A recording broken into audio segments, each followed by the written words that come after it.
All right, today we're gonna take a look at Illustrator, Adobe Illustrator, and how to export your projects into different file formats. So here we go. You're gonna get right in and you'll just create a new one, and we can just go print and make sure at this point I'm just gonna say it's pixels. I don't really care about the width and height right now. CMYK, RGB. We'll go 150 ppi and go ahead and create so we can get our canvas. Alright, so here's my canvas. I'm going to just mess around with the pen tool. Alright, we have our canvas here now.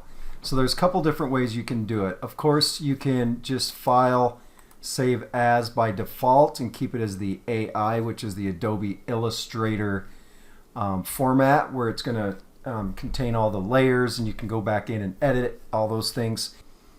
Okay, so I saved it as an AI, so since it saved it as the original raw file, I can now go back in and edit it. When you go back into Illustrator, it'll have your recent here. So I'm just going to double click this and open it up. So now I have it.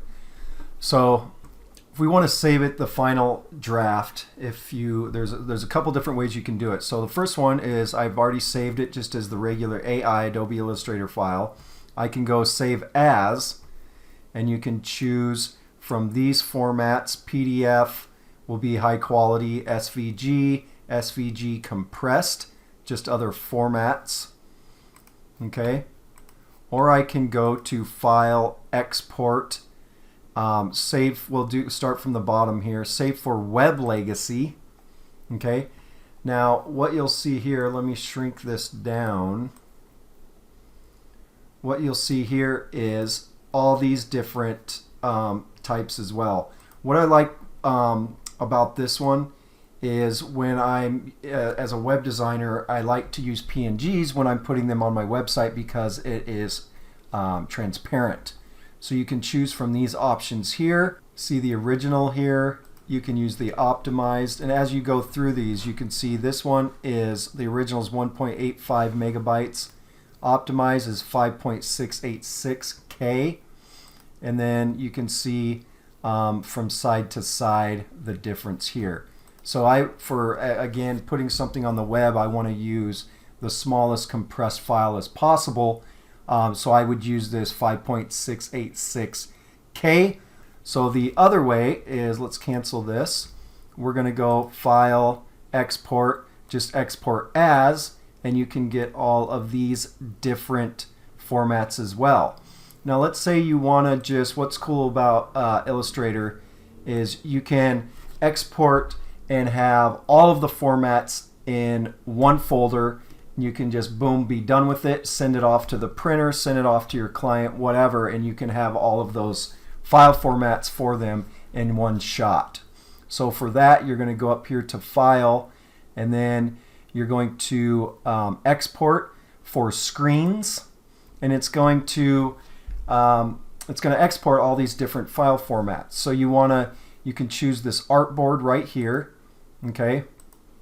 For this, we're just going to choose the artboard.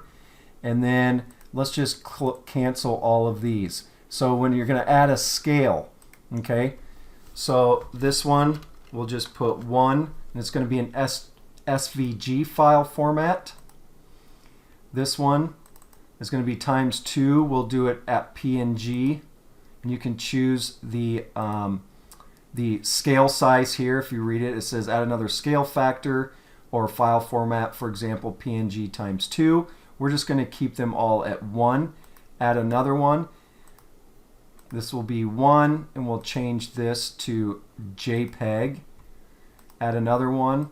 This will be 1, and we'll change this to SVG. Well, I think we already had an SVG, so let's choose this one as PDF.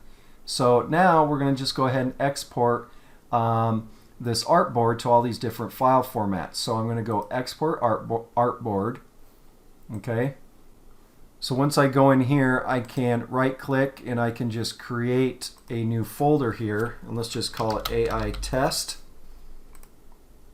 and go up here to find it, Then I'm going to select that folder and I'm going to export the artboard. So now you can see desktop AI test. You're going to see under here for the one times I have the PNG file and the JPEG file. PDF is going to be the full quality Adobe PDF file. SVG. Artboard is going to be the web-based. Okay, so I have those all here. So I could just send these off to my client, or now I have them all in the different file formats that I want to use. So there you have it, the quick and dirty way to just export your files in Adobe Illustrator. Remember to subscribe below for other small business resources and other Adobe tutorials. Make sure you hit the notification bell so you don't miss my next video.